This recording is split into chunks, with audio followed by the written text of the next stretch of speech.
আমি সব কিছু বুঝলাম না হুদা সংবিধানের ফেসটা। এই সংবিধানটা কি আসলে আমার মাথায় কাজ করে না।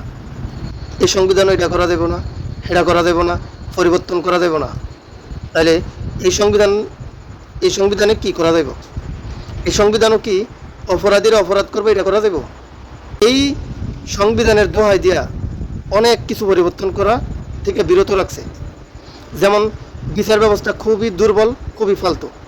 যেমন আইনি ব্যবস্থা খুবই ফালতু। যেমন প্রশাসনের ভূমিকা একদম নাজেহাল অবস্থা। 18-20 কোটি মানুষ আমরা বাংলাদেশে বসবাস করি। আমরা বর্তমানে সবাই আতঙ্কে থাকি। প্রতিনিয়ত শিশু থেকে বৃদ্ধ পর্যন্ত ধর্ষণের শিকার হয়। এটা বাংলাদেশের মানুষের জন্য লজ্জাজনক বিষয়। এই বাংলাদেশে প্রতিনিয়ত খুনের ঘটনা ঘটতেছে। এই সংবিধানের দোহাই দিয়া আইনি ব্যবস্থা পরিবর্তন করা হইতেছে না। এই সংবিধানের দোহাই দিয়া বিচার ব্যবস্থা উন্নত করতেছে না। এটি কারা? অল্প কিছু লোক। এই অল্প কিছু লোকের কারণে আজকে 18-20 কোটি মানুষ আতঙ্কে বসবাস করে।